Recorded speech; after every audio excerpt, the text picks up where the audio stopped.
Welcome, dear children, to today's lesson. Today we are just continuing with that graphs. Okay, we already discussed there are three types of graph: position time graph, velocity time graph, and acceleration time graph. This is the example of that car which is given in the beginning of that lesson in the textbook. Okay, so different, showing the positions of the car at different times. So in the textbook, we have the three graphs of the same example. That means the position time graph, the velocity time graph, and acceleration time graph. I want to make just a comparison among the three. Okay, so first we have the position time graph. So the overall graph looks curved. It means that the object, the car, is not in uniform motion, but certain portions of the graph are straight line. That means this portion is a straight line. It means that there the car is in uniform motion. So overall it shows what position time graph of the object of the car. Now coming to the velocity time graph. Velocity time graph of the car, the same car. Okay, so corresponding graphs we have. It is shown like this. So from this graph, what is the case? So we have actually uniform motion in this time duration, and here you have non-uniform motion with the negative acceleration, and this portion is of which one? Non-uniformly accelerated motion. So actually we are not studying about that motion, but since that graph is given, I just explain only that. So just note that motion here, it is non-uniformly accelerated motion. Now next is which one? Acceleration time graph. So for the same car, the acceleration time graph is as shown. Okay, so here also again you can see that correspondence. This portion, it is uniform motion, there it is having zero acceleration.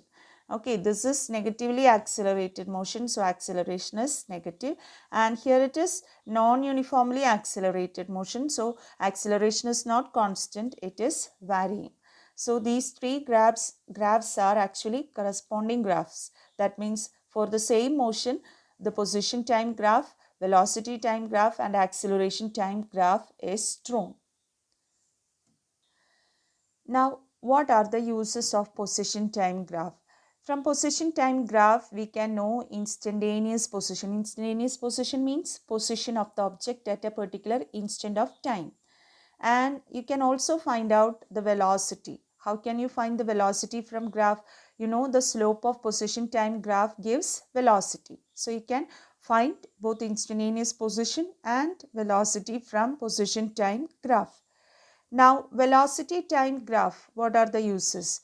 You can know the instantaneous velocity, and the slope of velocity time graph gives acceleration.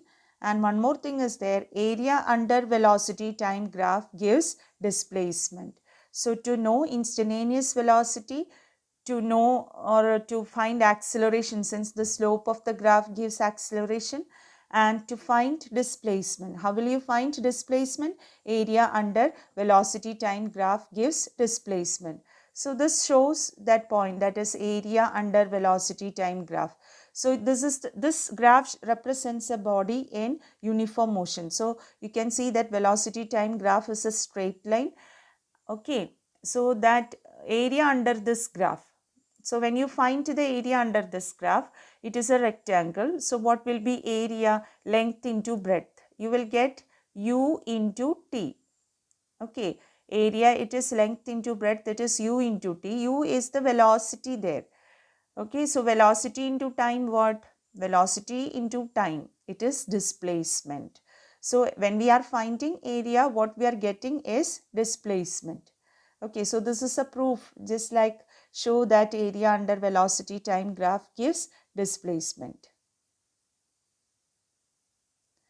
Now here we have the four graphs which are given in the textbook. We will just interpret these four graphs. What all things we can say about these what graphs, that's what. So first graph shows, all the four graphs are VT graphs, velocity time graph. So this is a graph, first graph. This is a graph with the positive slope. The slope of the graph is positive. So it shows positively accelerated motion. So all the four graphs are of uniformly accelerated motion. Some may be with the positive acceleration and the other may be with negative acceleration. So to say about the type of motion, you should look whether the slope is negative or positive. So here the slope is positive. So we can say that the type of motion is positively accelerated motion. Okay. And in what direction the object is moving? Since the velocity is always positive, you look in the graph is in first quadrant, velocity is always positive, so it means that the object is moving in positive direction. So first graph A shows an object moving in positive direction with positive acceleration. Okay, now coming to B, graph B. So this particular graph, it is drawn in first quadrant. So the direction of motion, it is positive. The object is moving in positive direction. But what about the slope of the graph? Slope of the graph is negative. You can see the slope of the graph is negative. So it means that the acceleration is negative. So graph B shows an object moving in positive direction with negative acceleration. Positive direction with negative acceleration. Now coming to third graph, that is, you have the graph in fourth quadrant. Fourth quadrant means velocity is negative. Velocity negative means the object is moving in negative direction. So direction of motion in graph C is negative. And what about the slope of the graph? So whenever you are asked to find slope of the graph, what you have to do is you just draw x-axis and you look at the angle made by the graph with the x-axis in anti-clockwise direction.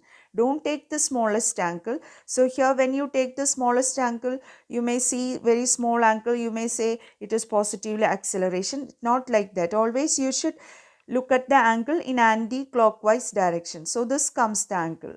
Okay, so it is an obtuse angle. So the thing is this, the acceleration will be negative. So this, in this graph, what I mean is in graph C, the motion, it takes place in negative direction and the acceleration is negative. So these two graphs you can compare. Both the graphs, okay, having negative slope, so negative acceleration. What is the difference? In the second graph, the object is moving in positive direction, and this graph, third graph, the body is moving in negative direction. Both are having, you can see, no, the two graphs are parallel. So both are having negative acceleration. Okay. Now coming to fourth graph, graph D. Graph D shows a graph, the slope is like this. So again the graph is having negative acceleration. The acceleration is negative. But here there is a difference. There is a point at which the graph intersects the x-axis at time t1. So what does it mean if the graph intersects x-axis? So at that point, what is its velocity? Velocity is 0. Not only that, during some time duration, that means 0 to t1, the motion, that means the velocity is positive. So motion is taking place in positive direction. Thereafter, after time t1, velocity is becoming negative. That means the object is moving in negative direction. So t1 is the time at which the change in direction takes place. Okay, at time t1, change in direction takes place because up to time t1 it is moving in positive direction. After time t1 it is moving in negative direction. Got it? So overall it is a negatively accelerated motion, and at t1 it changes what direction.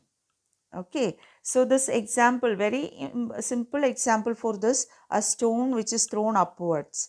So when it goes up, you know, the stone, as it goes up and it reaches a maximum height position. So as it is going up, its speed is decreasing because it is under the action of acceleration due to gravity, which is in downward direction. Because of that, its speed is decreasing, and at one particular point the speed becomes 0 or velocity is becoming 0, and that position corresponds to the maximum height position. So when the stone goes up, no, it reaches a maximum height. At that maximum height, its velocity is equal to what? 0. Very important point. When any object is thrown upwards at the maximum height, its velocity is 0. And throughout its motion, its acceleration will be equal to what? Minus g. Acceleration is minus g, that is the acceleration due to gravity. Negative direction is very important. Minus g it is. Okay, so what is the acceleration? Minus g. So don't forget that is minus g, where g is 9.8 meter per second square. So this particular example, that fourth graph, shows any object which is thrown upwards, and it is at time t1, its velocity is becoming 0 and it starts coming down.